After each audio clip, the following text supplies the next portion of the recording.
Dans une précédente vidéo, je parlais d'arrêter de construire sa maison en Afrique, c'est-à-dire de se contenter d'une seule maison à son actif en Afrique. Parce que ceci va vous conduire à une multitude de problèmes et dont vous ne vous rendrez compte qu'à la fin de votre vie active. Donc moi, aujourd'hui, dans cette vidéo-là, on va parler de solutions sur lesquelles vous devez commencer à plancher ou bien vous devez commencer à réfléchir pour au moins avoir à son actif pas une seule maison, mais au moins 2 maisons. Parce qu'au moins avec 2 maisons, vous serez assuré d'héberger votre foyer ou bien d'héberger votre famille avec une maison décente dans un premier temps. Et puis dans un deuxième temps, ça va vous permettre de récupérer des revenus sans exploitation ou bien des revenus passifs. C'est-à-dire votre deuxième maison de location va vous servir à pouvoir gagner votre vie sans pour autant avoir de problème. Cette vidéo est la suite d'arrêter de construire sa maison en Afrique. Je te mettrai la vidéo en haut. Bonjour, je suis Cheikh Tamba de la chaîne Entreprendre et Investir, une chaîne business qui va te proposer des contenus de qualité.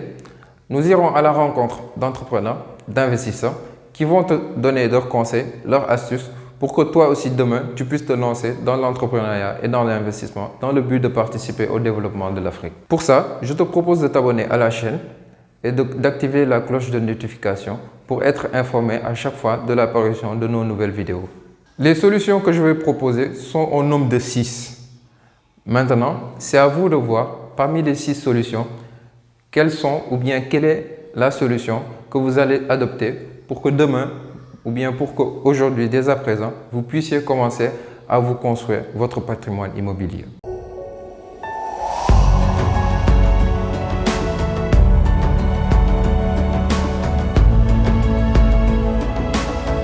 Solution numéro 1. Payez-vous en premier. Bon, ce qu'on voit dans la vie courante, c'est juste aberrant. C'est-à-dire, lorsqu'un salarié reçoit son salaire, il paye tout le monde.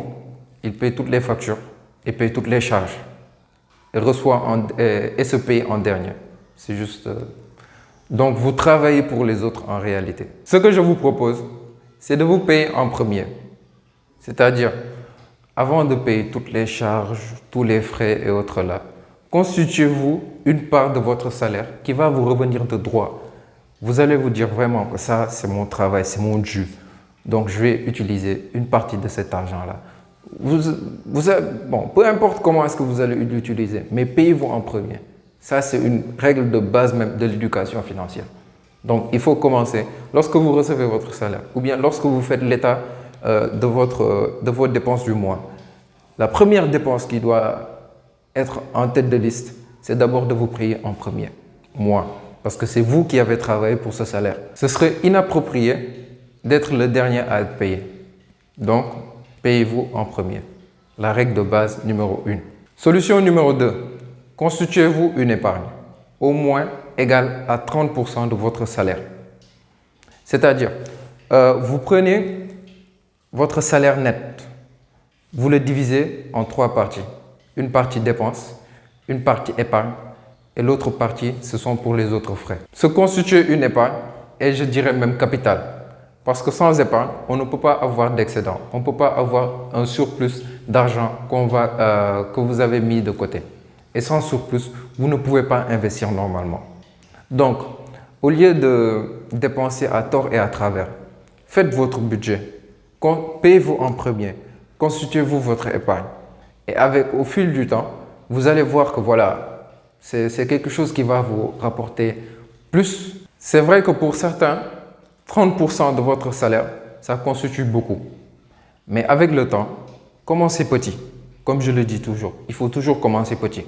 Commencez par 10% de votre salaire sur une période de 3 mois et améliorez les dépenses que vous faites par mois. Essayez de réduire certaines dépenses superflues. Vous verrez avec le temps. Et puis au bout de 3 mois, vous allez augmenter votre degré d'épargne à 20% ou bien à 15%, après aller jusqu'à 30%. C'est très important. Commencez-le dès le mois prochain ou bien commencez-le dès ce mois-ci. Vous allez voir une nette amélioration. Si quelque chose d'inattendu ou bien un événement exceptionnel vous tombe sur la tête, vous allez pouvoir supporter le choc sans problème. Contrairement à si vous n'avez pas assez d'argent pour pouvoir faire face à ce problème-là, là, vous êtes dans vraiment des problèmes à n'en plus finir. Donc, constituez-vous une épargne. Très important, primordial. Numéro 3, achetez des terrains. Achetez des terrains partout. Puisque vous êtes jeune, en général, commencez petit. Achetez des terrains qui sont un tout petit peu éloignés, disons à 500 ou bien à 1 million. Vous achetez ça. Un terrain, c'est un investissement qui est vraiment exceptionnel. Vous le prenez, vous achetez le terrain, disons à 1 million. 3 ans après, il va prendre de la valeur. Néanmoins, sur ce terrain-là, vous ne lui donnez ni à manger, ni à boire. Imaginez un investissement qui ne nécessite qu'une seule chose, c'est-à-dire une surveillance constante. Vous allez très souvent aller voir votre terrain, vous allez surveiller, vous allez voir si éventuellement il n'y a pas de personne qui l'occupe. Et là, il continue toujours à prendre de la valeur. Disons, faisons une estimation. Vous achetez un terrain à 1 million. 3 ans après, la zone où vous avez acheté le même terrain, on le vend, disons maintenant, à 2, 3 ou 4 millions. Vous voyez? Donc ça, c'est juste aberrant. Et avec le temps, puisque vous avez acheté de nombreux terrains qui vous reviennent, vous pourrez commencer à vendre certains et à commencer à construire votre maison, sans pour autant être financé par qui que ce soit. C'est-à-dire, c'est vos anciens actifs, ceux que vous avez achetés très tôt, qui vont vous permettre de financer la construction de vos maisons, sans problème. Donc, commencez déjà à acheter des terrains, peu importe l'endroit, peu importe l'endroit. Achetez des terrains dès à présent. Solution numéro 4. Considérez la banque comme un partenaire. Pour beaucoup, la banque se limite juste à vous prêter de l'argent. Non. La banque, elle vous sert à financer vos projets. Et une banque, elle ne demande qu'à être remboursée à échéance. Ou bien, c'est-à-dire que la banque ne demande que des garanties pour pouvoir vous accompagner et être votre partenaire. Si vous avez énormément de biens ou d'actifs à votre propre nom qui vous appartiennent, les banques vont courir derrière vous pour vous prêter de l'argent. Elles vont vous faire des propositions à n'en plus finir parce qu'elles ont besoin d'argent. Elles ont besoin de partenaires fiables. La banque ne demande qu'une seule chose, c'est-à-dire la garantie d'être remboursée à échéance ou bien la garantie de pouvoir récupérer son argent qu'elle va miser sur vous. Donc, si vous êtes capable de lui fournir certains biens en garantie, elles vont sauter sur l'occasion. Elles ne vont pas rater ça. Elles ne demandent qu'une seule chose, à faire de l'argent. Donc, en vous prêtant de l'argent, elle va récupérer les intérêts et vous-même, ça va vous permettre de pouvoir financer vos projets. Donc, considérez la banque comme un partenaire et non une institution qui va vous prêter de l'argent à chaque fois. Non. Essayez de constituer, ou bien essayez de penser autrement. Changez votre état d'esprit par rapport à la banque. Et là, vous verrez que ce sera encore plus facile d'obtenir du crédit à la banque. 5e solution, adhérer à des coopératives d'habitat. Dans toutes les entreprises de la place, en général, nous avons des coopératives d'habitat qui sont là-bas. La coopérative d'habitat, elle est très simple.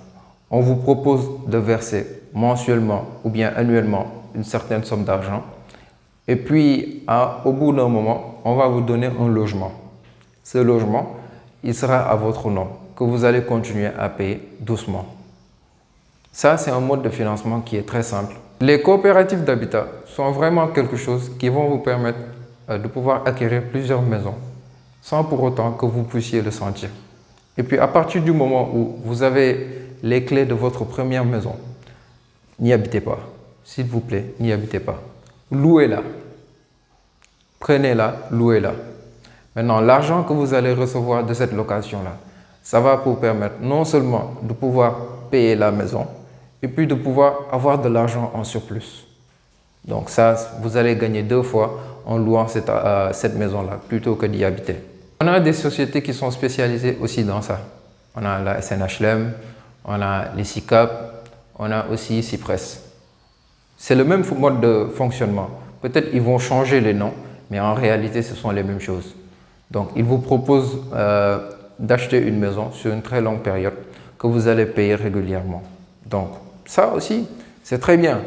Il faut vraiment aller vous renseigner auprès de ces structures-là, mais aussi en interne. Demandez si éventuellement, si vous êtes dans une entreprise, demandez Est-ce qu'ils ont des coopératives d'habitat? Comment est-ce que ça fonctionne? Renseignez-vous sur ça. C'est un mode d'investissement qui n'est pas très onéreux, mais avec le temps, vous allez voir que ça va vraiment vous permettre au moins d'avoir plusieurs maisons à votre actif. Renseignez-vous. Commencez-le dès à présent. Sixième et dernière solution. L'objectif. Votre objectif, il doit être au moins d'avoir 2 maisons à votre actif. Au moins 2 maisons. Avec 2 maisons, vous serez sûr d'avoir des rentes viagères, c'est-à-dire de l'argent qui va tomber à chaque fois payé par votre locataire. Une autre maison où vous pourrez mettre votre famille. C'est très important. Il ne faut pas se limiter seulement à une maison. Au moins 2 maisons. Si dans l'éventualité, vous pouvez en avoir plus et encore plus et encore plus, faites-le. Faites-le. Commencez dès à présent. Ici, ce qu'on voit, c'est juste, voilà, on ne peut pas se limiter à une maison. Pour moi, une maison, ce n'est pas du tout viable. Pas du tout. Vous serez obligé d'entretenir cette maison. Vous serez obligé de faire des réparations. Vous serez aussi obligé à chaque fois, quand il y a des problèmes ou bien quand vous avez besoin d'argent, vous ne pouvez pas l'hypothéquer. Non? Donc, si vous avez plusieurs biens à votre actif, ça, ce sera vraiment quelque chose qui va vous permettre non seulement de faire face à des problèmes, mais aussi de pouvoir léguer une bonne partie de toute cette fortune-là à vos enfants, à vos descendants. Ça aussi, c'est une très bonne chose à faire. Donc, partageons nos expériences et puis donnons la chance aux jeunes. C'est très important. Donc, faites-le. L'objectif, au moins 2 maisons. Au moins 2 maisons. Plus, ce serait encore meilleur. Ceci sont les solutions que je prodigue pour acquérir au moins 2 maisons en Afrique. Commencez à réfléchir sur ces solutions-là. Si vous avez d'autres solutions aussi, mettez-moi ça dans les commentaires. Et partagez cette vidéo, commentez-la pour que vous puissiez informer le maximum de personnes. Et surtout, n'oubliez pas de vous abonner à la chaîne pour encore recevoir encore plus de contenu de qualité de ce type-là. Merci et à la prochaine.